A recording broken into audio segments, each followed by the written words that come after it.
there are parts of myself even I don't fucking know. I consider myself a solitary ecstatic with the mouth of a murderess. And I know it's not just me, obviously, who's a fatalist, who's extreme by nature, who suffers from episodic fits of frenzy, violent outbursts, megalomaniacal tendencies, radical mood swings. I am a woman after all, or sociopathic tendencies. But I get it. Yeah. I understand that mine, and even maybe yours, is a generation of convulsionaries at the center of a huge cosmic farce. I know that the universe is just geometry stricken with epilepsy. They were all just spectators of the human condition, nailed to ourselves as the universe yawns. Some of us are merely prisoners of pathological drives, uncontrollable compulsions, the product of profound psychic damage, praying for revelation or revolution by stupor. Have another fucking drink. I'm just attempting to put into motion everything that's been lost in space by time. And if I ever were to appear to you drunk, and I fucking doubt it, I can assure you that it is drunk with pain like some kind of demented tormentrix. And all I'm trying to do is arouse this morbid lust, because I'm always oozing with carnal desires. I'm anxiously awaiting that one cosmic sexual act which will violate even existence itself in a monstrous and glorious, perverse manner. I'm just hoping that it'll culminate in that supreme moment of ecstasy where I am no longer suspended above the abyss of insatiability which plunges my senses into a diabolical state of anarchy.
Uninterrupted hedonistic bliss before the final kiss, which will probably come much too soon. What I want is pure intoxication as I lose my mind so I don't have to think about the insanity of men who'd rather murder someone than to watch somebody else have fun and fuck.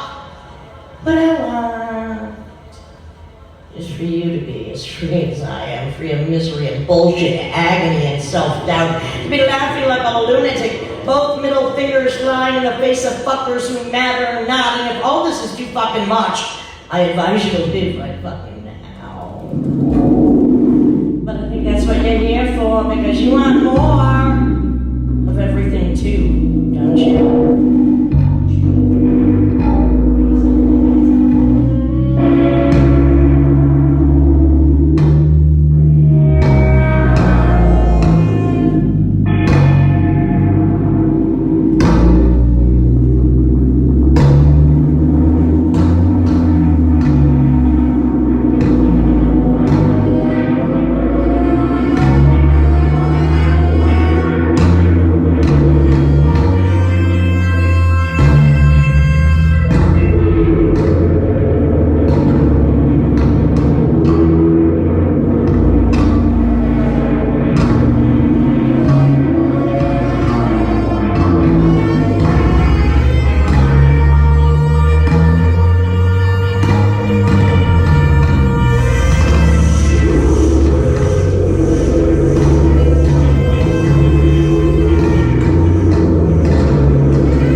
song sung was just a literary autopsy that could speak in tongues and revelations to every tortured creature that has died 1,000 deaths trapped inside an endless limbo, drawn and quartered in the darkness, dirty puppets of the prophet of the pain god's own creation, with the devil is the woman, is the drug, is a fiend, is the endless need to feed, is the loneliness that never ends, like the bomb inside my fucking head that will never stop ticking. Well, some of you might want to pick up the knife before you pick up the gun, as you play with the needle, as you consider the noose, and you smash an empty bottle at the foot of your bed until you locate the pen, which is what I did, until you locate the pen, which you wield like a shovel to prevent yourself from once more falling into that ditch that you spent your whole fucking life digging.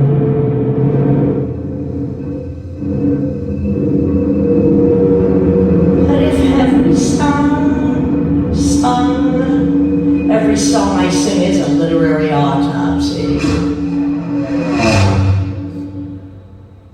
Blood is just memory without language. The sins of the flesh are just a sacrifice to Venus. Passion lays itself out in the killing zone of false memory, and all these secrets, they just stain my recollection. Little by little, the sun fades, the sky is absent, day breaks, night falls, the sun slowly rises. Radiant dust, it falls in on the curtains of lost time. Light leaches out, blood thickens, muscles contract. I'm now in touch with the impossible. I'm obtaining the power of my existence to reach the opposite of existence. My death and I, we slip away into the light outside my window. I open myself to my absence. Day breaks, night falls, no sun, no slowly rising. And you know what? If I die, I'll be as loud and fucking deaf as I've been in life, because it's all been recorded already anyway, yeah.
Bullets squirm around inside, feet kick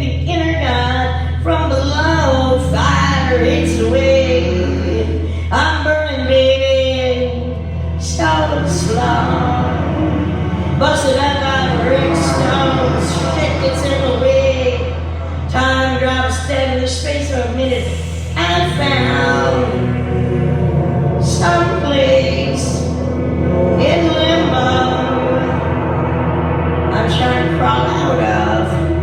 I'm trying to crawl out of. I'm trying to crawl beyond.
They'll never find his body. They'll never find his body. Some first in the post office. His face was a blurry stain on a yellow piece of paper. It said, "Wanted for," but I can't remember what he was wanted for. But I knew that I wanted him before it was even him that I knew I wanted. It was like getting lost in a film loop, a lock groove. It was like some kind of late night black and white film noir. I've never seen one too many of them, like Nightmare Alley, Naked City, Gun Crazy, Double Indemnity, The Fugitive Kind. Vengeance is mine. Vengeance is mine. He was an ideal reflection of who he thought I was, mirrored in the drowning pool of my own eyes, beautiful eyes which lie. Beautiful eyes which lie. As I drained them of everything except heat and desire, he was like a hungry orphan seeking relief in my cruel smile. My lips were twisted around a man who we thought was him, but was really just a reflection of me, my need, my greed. I remember when he was reinventing himself again and again. He was trying to pick up the derelict pieces and shattered dreams, making peace with the empty promises and endless threats before his violence and malevolence was a magnetic firestorm, a spontaneous combustion of bloodlust and mistrust. He was like a punch-drunk bruiser, shadow boxing in the dark, punching shadows and raping ghosts. He was hell-bent on murdering that invisible enemy, that killer inside of him, that wanted inside of me. But the killer inside of me has a mind of her fucking own. And before I knew it, the blood in my head began the blood on my hands, and my hands were around his neck. Before I knew it, his neck was broken in 3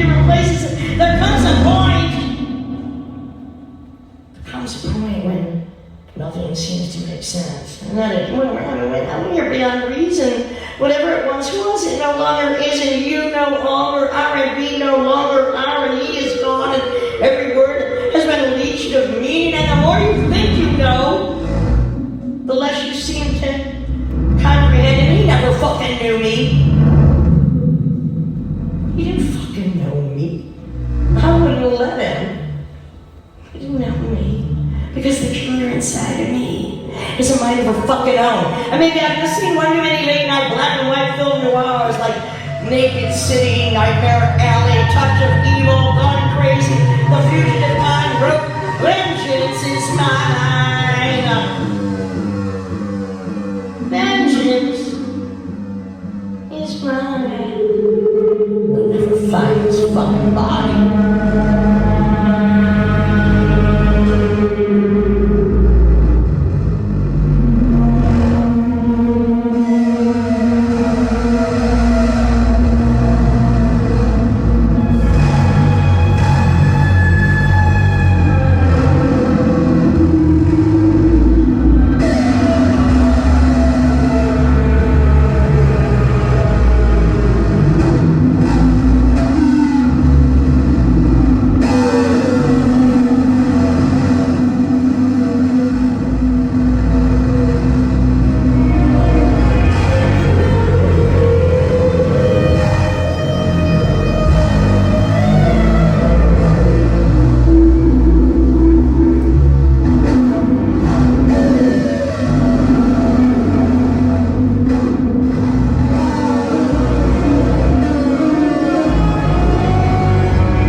waits mutely for the killer, con, thief, pathological liar, pyromaniac, main antagonist. The temperature of seeing the stage is set was set. Its objective obvious. Light breaks against the rock, amber twilight glow, warm umber bathes, tiny bruises on twisted wrists. And who could resist? The girl, doll, hostage, victim, corpse. My twin may be dragged across wet grass, dewdrops, teardrops, blood splattered, dead bugs cling to cheeks and lips. Am I fucking dreaming again?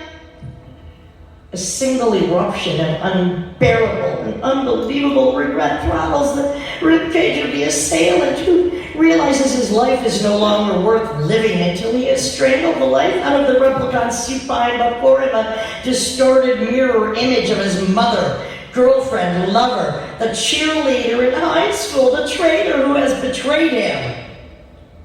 His muddy memory banks reek of whiskey and rotten intentions, which replay a solitary vision of mommy dearest drunk and running naked, streaming through the wallpapered hallways of his shattered youth, looking for daddy, her daddy dearest, one that didn't exist, and herein lies the fucking twist that fucks the kid, that takes the girl out before taking himself out. The fuck?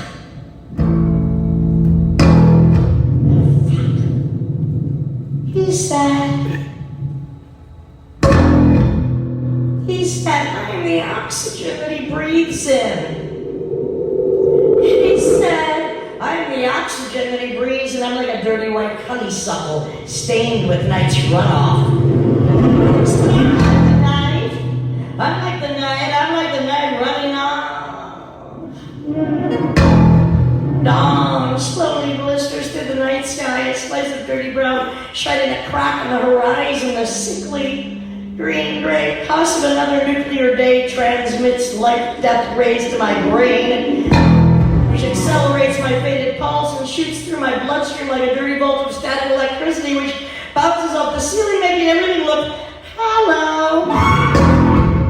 Life-sized ghosted images of what? Life-sized ghosted images of what real once was. I'm no longer sure I know. I jolt upright like a reanimated autopsy whose motor functions fail, but after hours, the neglect suddenly fermented register shockwaves.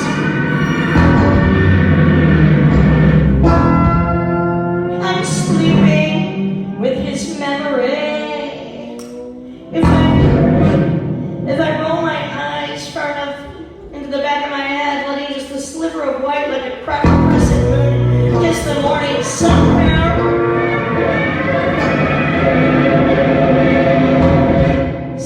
under my veiny bloodshot lids, I'll zero in on him like a cheap 5 and dime storefront chips fortune teller, and I'll read his last thought and will scare the living shit out of me. He was like a sick shark, isolated in a prison of pain. His loneliness tasted of sand and sewer drains, of day-old beer and broken promises, of black eyes and bruised ribs, of bloody rags wrapped around his temples, soaking out the fallout from the body as battlefield. He said the body is just experimental canvas. The body is just a blood bank. It's just a punching bag. It's a carving board full of pus and cum. His body was trampled under by his own big black boots, stormtroopers kicking the shit out of the enemy within, waging a counter-offensive which would guarantee mutually assured destruction not only against himself, not only against me, but aimed directly at the shell-shocked and battle-fatigued little boy who screamed for ceasefire on the hunger and wanted his mommy to kamikaze into the demilitarized zone, that uncharted territory where part of him still lived, that part that cowered in the far corner late at night, scared of shadows and Holy Ghost, and I wanted to love him. I wanted to love him like he pretended to love me. He was the oxygen that I had breathed, and he was like a dirty white honeysuckle, stained with night's runoff.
smudge on the rearview mirror's blood-stained crack. I'm lonely as one left shoe with a broken ankle strap pitched out the window of the Starlight Motel. There is no drug.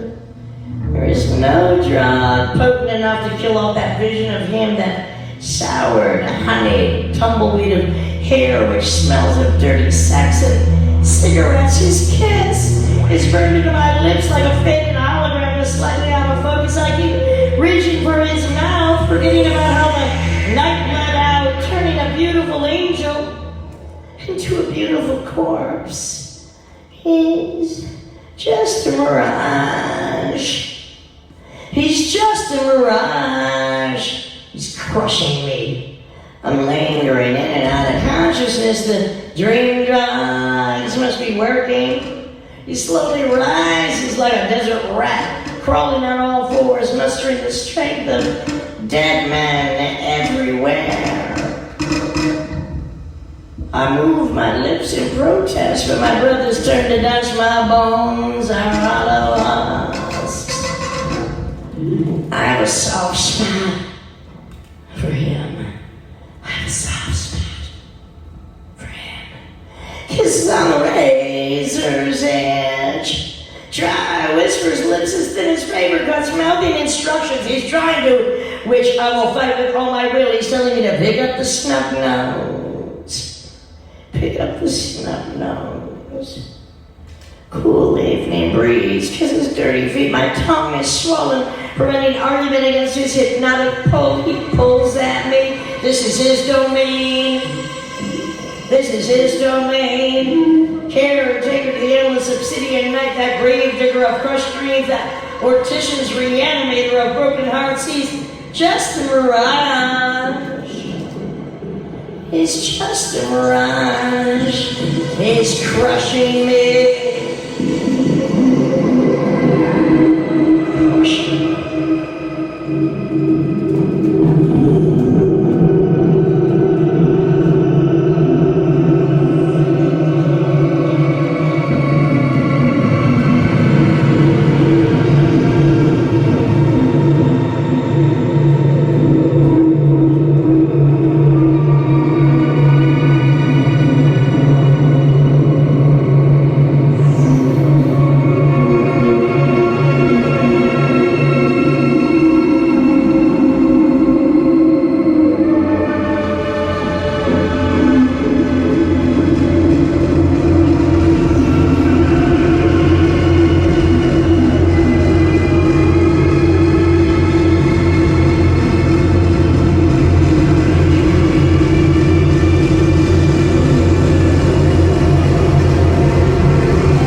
Why do you always have to be so vulgar, so aggressive, so violent? Violent?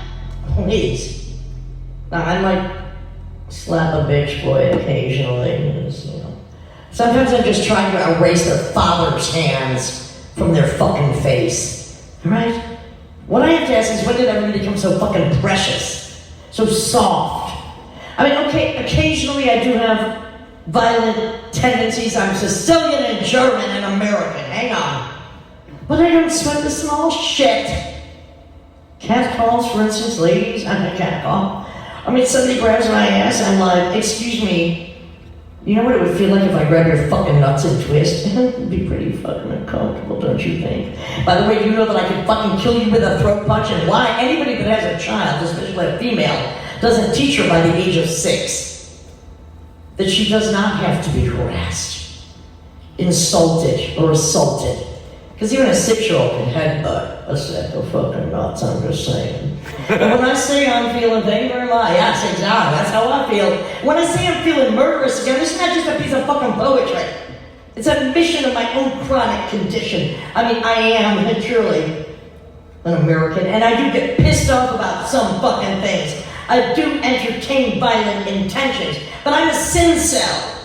You know what that means? Not an incel. It means the more they kill, the more I fuck. Alright, they're not getting fucked, so they kill. Ladies, you hearing me? Sin cell. Sin cell. Got it? Just saying. Exactly. Hello. Come from my world. There have been 3,431 mass shootings in the past 4 years, killing 2,118 people. More. These are not people that deserve to fucking die. And I don't understand the concept of aiming wildly into a supermarket, a schoolyard, a Walmart, a dance hall, a nightclub, just to commit suicide by sharpshooter. Where if you want to take your fucking self out, just take your fucking self out. That does not mean I don't feel there are people that deserve to die. What about the heads of fucking corporations? What about all the billionaire pedophiles? Hello? I'm not saying there aren't people that fucking deserve to die, but why does it have to be innocent people that know nothing about anything? Why are you so fucking insecure? I just think that women especially, and men too, you need to know how to crack a motherfucking dick occasionally. Because it is dicks that ruin everything. I'm sorry, I really don't understand. I really don't know when the last time a cunt or a pussy ruined anything on this planet. I just can't imagine. But no, darling, you do need to know how to crack a dick. It ain't that hard. You're sitting on a quick left turn, it's done. Hospital, eggplant, 24 hours of ice, I'm just saying. The thing is, women need to realize how fucking powerful they are. And stop playing the victim card. Because you know what? If you don't realize that the world is fucking unfair and we know it is, complaining about it, which I get paid to do, ain't necessarily gonna change it. But when you realize how powerful you are and you're not gonna fucking take it, that could change it. Cat calls? Are ya shitting me? Are you married? Hey, honey. Married? Do I look like a fucking idiot? Somebody grabs my ass, I don't like it, I punch him in the fucking throat. It ain't that difficult. I look at it this way. We got 10 fingers, they got 2 eyes. Alright? We got 2 fists, they got 1 throat. We got thighs of steel. They have 2 soft-boiled eggs between their fucking legs. Who's got the power? I think we got the power. So start proving it, bitches. Just saying. Female empowerment. Cross your legs when I'm talking, so you're good. You're good.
why men have co-opted all the violence. And actually, violence was the first act of creation, the big fucking original Big Bang. How violent is that? Chaos is the law of nature, is the score upon which reality is written. And to some of us, I'm going to admit it, to some of us, violence is as natural as fucking breathing. And can you blame us? We're conceived in a passionate act of animal violence. Our first cry is slapped out of us. We're born in blood and battered into breathing. Chaos is the law of nature. Now, to counteract that, I understand. I know that we inhabit this potential utopia which is being destroyed by its abusers. And for thousands and thousands of years now, madmen, maniacs, would-be messiahs have been pillaging, pilfering, and plundering the entire fucking planet.